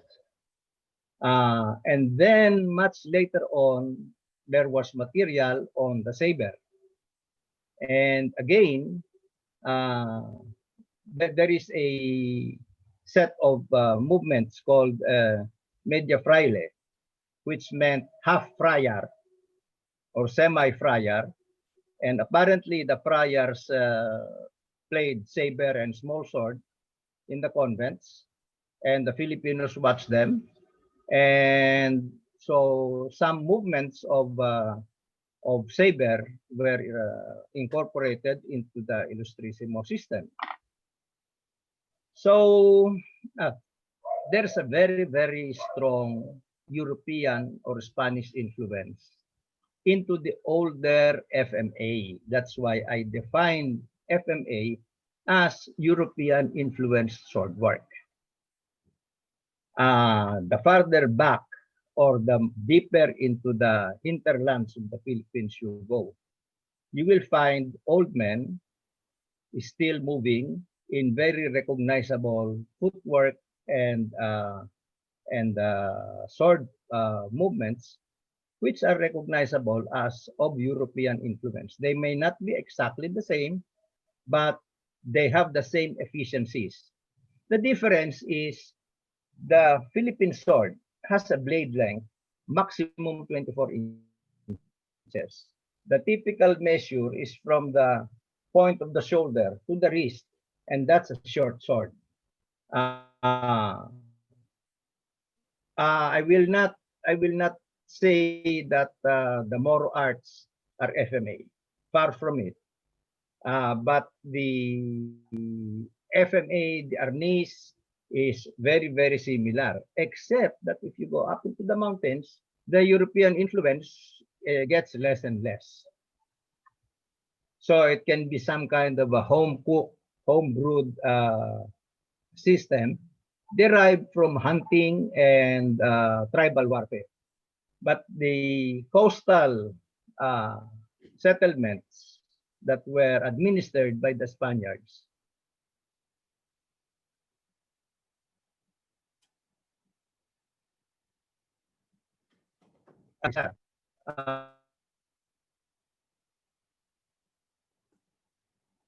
Uh, Jude, I believe you come from Negros. And in No. Negros, Spanish fencing systems were retained, although without the use of the blade, but using sticks, hardwood branches. So if you research this, you might recognize many movements with the espadin, with the saber, because there is actually a system called Yasa Sable over there. Uh-huh. And yes, so anyway, eventually, because of the internet, because of the availability of material, because of the generosity of the Spaniards in sharing their sword literature, uh, I'm comfortable in saying that there is a very strong Spanish influence. Except that about right after the war, there was a a tendency to lose the Spanishness of the FMA because our patriots wanted to do away with anything that sounded European or Western. So the thrust was taken out. I was responsible for an institutional taking out of the thrust because in a competition, a player nearly totally injured another player. The thrust went under the helmet. So we outlawed, I was the tournament director. I outlawed the thrust. But otherwise, in my private practice, I still use the thrust. Anyway, but the nationalists of us took out the thrust because it is European and resorted to just striking. For me, it was more bludgeoning than any cutting because none of these more or less upper crust Filipinos had handled blades for housework, for field work in the course of their lives. So they didn't know how to cut. So slowly, except in a few pockets, like let us say in Quezon and in Laguna provinces in the Philippines, they were able to preserve their old systems that were strongly influenced by the Spaniards. The briquette, someone mentioned the briquette earlier, and in the church of Paete, there is the picture of a Filipino-faced saint carrying the child Jesus on his shoulder, and he's carrying a briquette.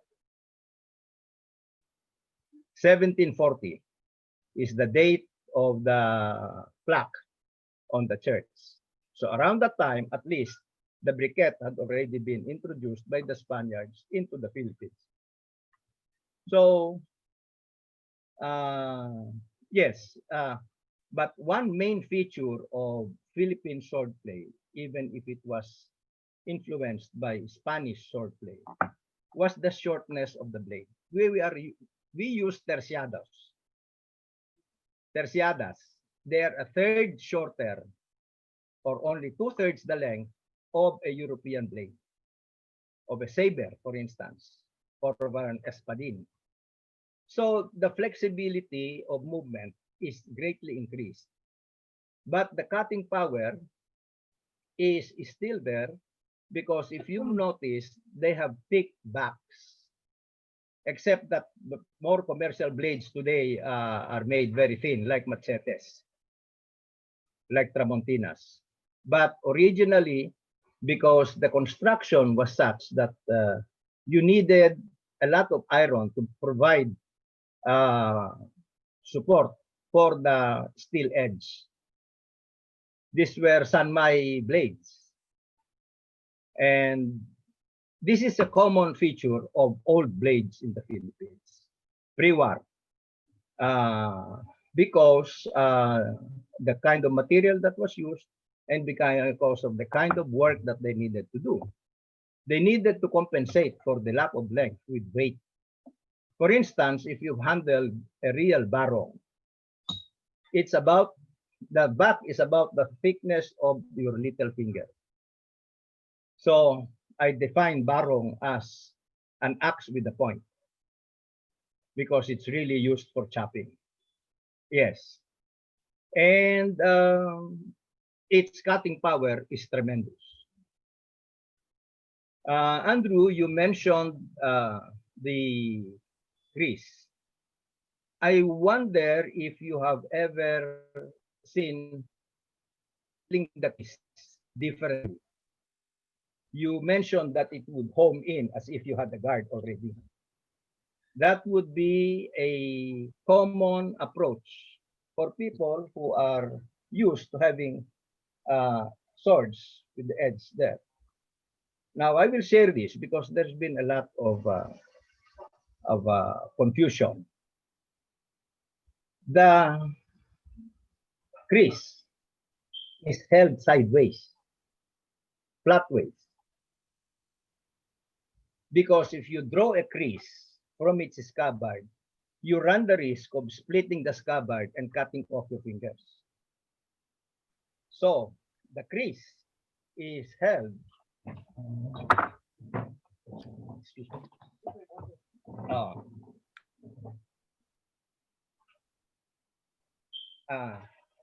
I'm just asking.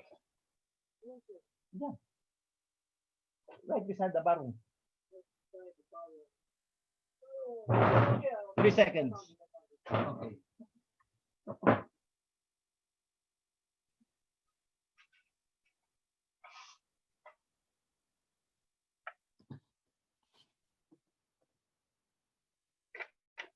If you hold it, choke it up here, you can have a range of motion. The guard will bite into the web of your hand, which is why it is held this way.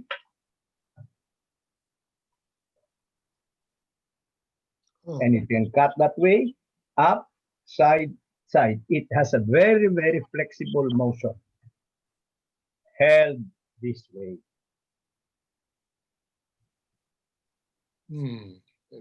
Fascinating. Yes. I am constrained to explain this now because there's a lot of misconception, misunderstanding, misinformation, and some aspects of the moral arts need also to be explained. So there you are. Yes, Jude. Would that be for both styles of grip for the Chris? So with the cockatoo head and the horse hoof kind of hilt as well for both styles? Yes. Would that if you'll notice, most creases have longer handles than most other blades. That's why they can choke up with their thumb on the blade very close to the guard, but sideways, or they can pull back and use it the regular way. Wow. Yeah.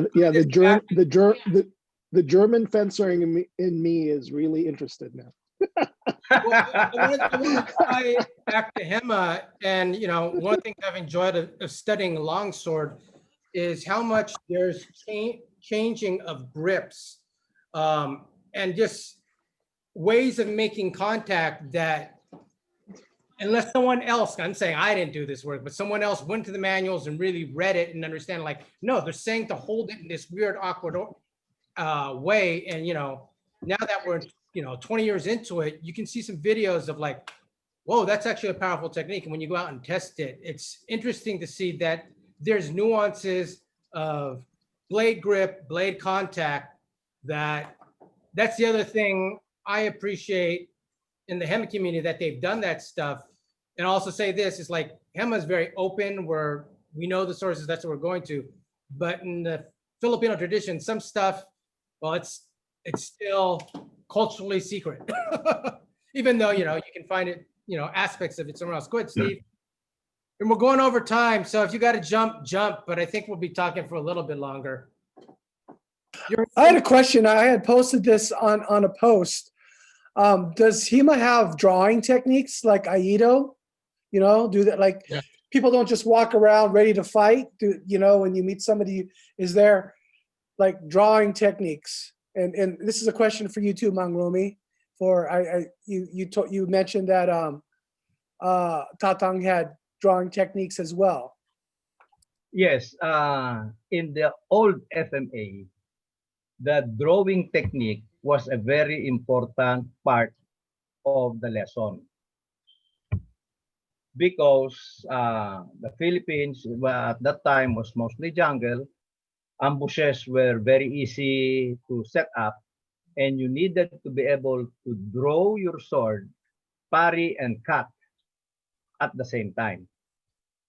So they became a very important part of harness training. Does that answer that question? Yeah, and then from the Hema side, do you guys, even in your competition, even competing, you guys, I don't know, I've never seen it. You don't start cross sword, you start apart, or sword stored in your holster or in the sheath? Yeah.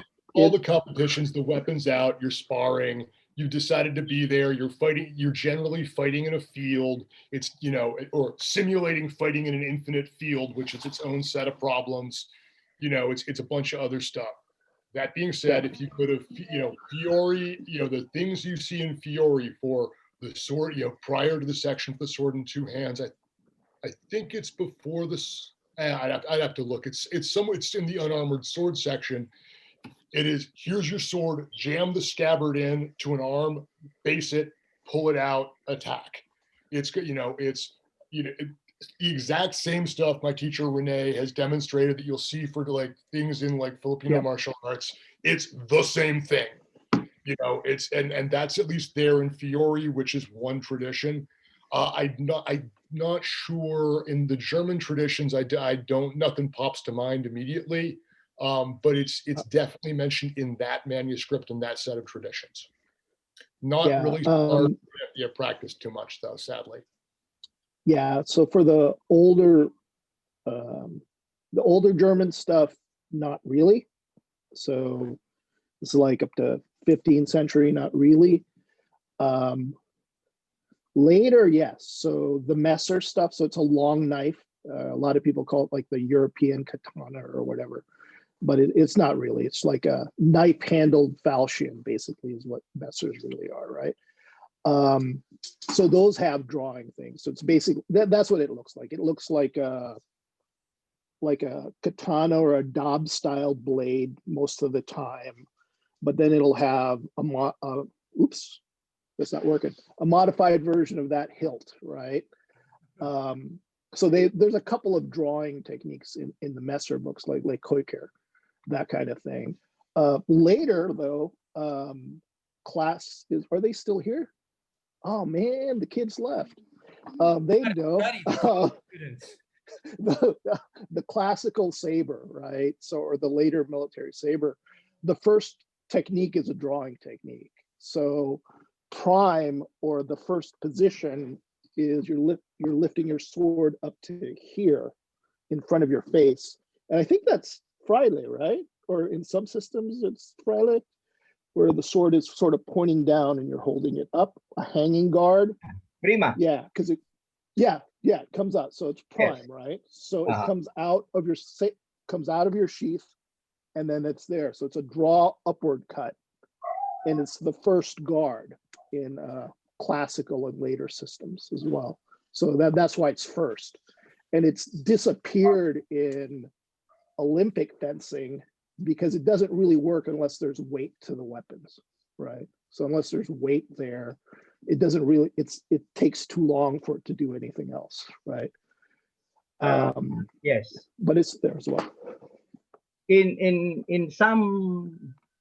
the Philippines, there are many places all over the Philippines, in the Christian areas at least, which have techniques, which have systems called cinco tiros, 5 strikes. And the cinco tiros follow the classical 5 thrusts of the Spanish, including this, which is very rare. And there are, because this is the foundation, you draw it, you parry, you thrust, and you have a guard. And then you move to the side, you brush aside or you strike aside, and then you thrust. You cut down vertically to, again, to parry or to counter strike and thrust. Again, here to the left, the fourth. And again, this is a strike, a counter strike to disable the sword, and a thrust into the body. And the last one is if you have the sword to your side, you cut up to counter strike, and then you thrust down. So those are the 5 movements of the cinco tiros, 5 strikes. This might be a little interesting. I think it was the late Mang Vic Sanchez who told me. Supposedly, the style of Bonifacio was cinco tiros.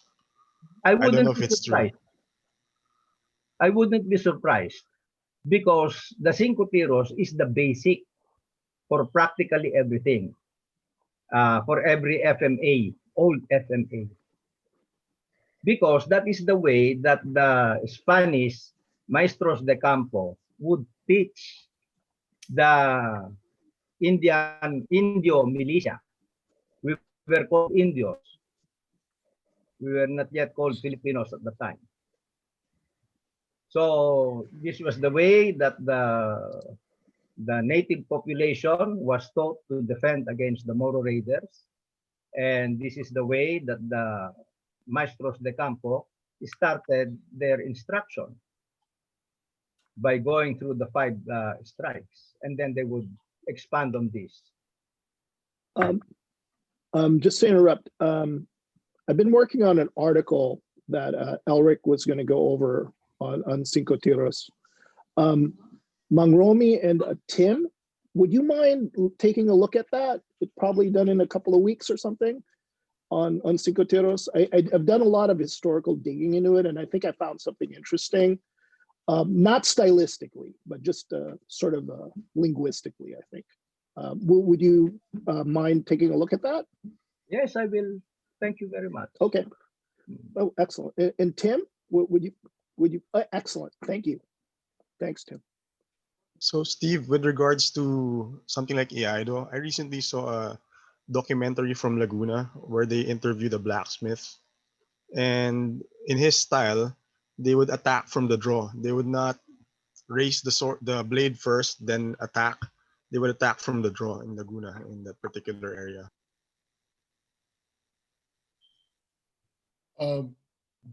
Talking about attacking from the draw, one interesting data point there.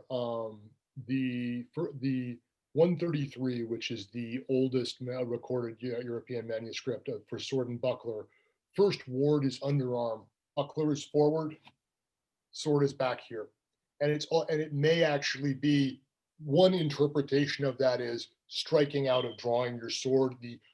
Get something in the way, draw it, and here start solving your problems. There's my training partner Alex has a very interesting breakdown of that going into the falling under that actually has a, interestingly, of course, because he's from our group, has a much more Filipino flair to it, but that like you'd expect. But the other thing is, is with the draw stuff is interesting, and at least talking, there's a friend of mine named Ellis Amder who is associated with our group up here, and he is heir to 2 Japanese weapons ryu. He's very accomplished, lived in Japan for a while. But one of the things that sort of, when you look at the Iaido stuff, that became this gentle sort of thing, older, or this spiritual practice. But apparently all of that stuff, when you look back to the original Japanese weapons ryu, was essentially practicing from you're having tea, or you're hanging out with someone who thinks that things are going to go well, and you murder them. Like, I mean, it is not. it's you know, it's going from very pleasant conversation to killing, and that is the entire intention. It's not. It's you know. It's. And I think, you know, when you sort of start talking about drawing techniques, I think that's a useful thing in a place where you start looking at Hema, where you start saying, oh yeah, this stuff's real. Fiori, it's very much, you can't get your sword out. There's some stuff for dealing with when there was a traditional baton that a mercenary captain would carry that was shod in iron a little bit longer than this. And Fiori demonstrates his baton techniques from seated. And this is the sort of thing a mercenary commander would have to do when someone was having a pay dispute with him and would try to knife him, which is something that was apparently, he felt the need to mention in his manuscript, you know? And it again gets into the circumstances of stuff you don't really, it gets hard to train. My training partner, Eric, for one of the, hopefully for Sword Squatch one of these days, he wants to do a tournament thing that is not actually a tournament, but put up sheets, obscured views, have multiple different people around, someone with like a crossbow behind the bar so you might get shot, and you don't know, you actually know who you're gonna have, who's gonna attack you and who's not, and you're sent in with an objective, and you've got to get someone out of the bar, which is sort of very much based around Charles Lynn stuff with like with fighting, but it gets into like the structure of the type of fight and why you do this stuff. And like when you talk about fighting from a draw, some of that's you get surprised. You know, some of that's you're in a position where your weapon's not out. Some of that's there's a position where and the other person was in, you know, caught you that way. The other times it's when you catch them with a weapon first. And that's just, I think, an interesting distinction to think about when you're looking at drawing techniques. Is this, you know, I mean, when you're a nicer person, you start thinking about that stuff like, oh my God, someone's attacking me and I have to get a weapon out to defend myself. There's another piece, which is really like, I would like someone dead, and their weapon's not out yet. So let me do this as quickly as possible. Just a data point. There's one last teacher, although he's very old now, but he has a student who does it very well in Cebu. The name of the teacher is Pax Taneo, and he teaches when attacked to squat down and draw at the same time. Okay. His movement starts from squatting, suddenly sitting down, and drawing and cutting upwards. But he also has movements from a standing position. This is one of the last remaining teachers in the Philippines who still emphasize the scabbarded sword as a way to confuse the opponent. Okay. Interesting. Yeah. Fascinating.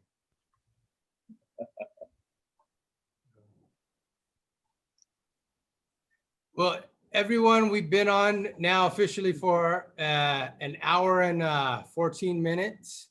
I mean, not an hour, 2 hours and 14 minutes. I just want to thank everyone for coming in and participating. It's always nice to get together with, you know, these folks who are willing to get into these intellectual conversations and talk about, you know, these things. Any last words? Just a thank you to everyone. Very enlightening stuff. Yeah, thank you very much. Like Mang Romy especially, it's a real privilege to talk to you and to hear what you hear from you and your research and experience. It's really quite wonderful. Thank you very much. Thank you also po. Maraming salamat po. So to everyone, you know, have a happy holiday and stay safe out there. And hopefully more of us will be able to get together and train and hit each other, you know, and yeah. If it wasn't for these things, I wouldn't see Andrew. So that's awesome. It's awesome right. seeing him. We need to catch up. Also, I gotta introduce you to Alessandro one of these days. Oh yeah. I've been seeing stuff on Facebook. I really want to talk to that guy. So that's pretty awesome. And Vedam, Anyway. I have no idea who you are, but Thanks for hanging out. Do you want to say anything, Venom? Venom will remain silent and he will be the ninja on the call. Silent. Thanks, Tim. Mike, Thank you, Mang Romy. thanks, Tim. Awesome. And then Thank Mang you, Romy, and I finally noticed Steve. So, hey, Steve. That's cool. Okay, night, everybody. Bye, everyone. Good night. Bye. Bye. Bye now. Oh, wala na eh.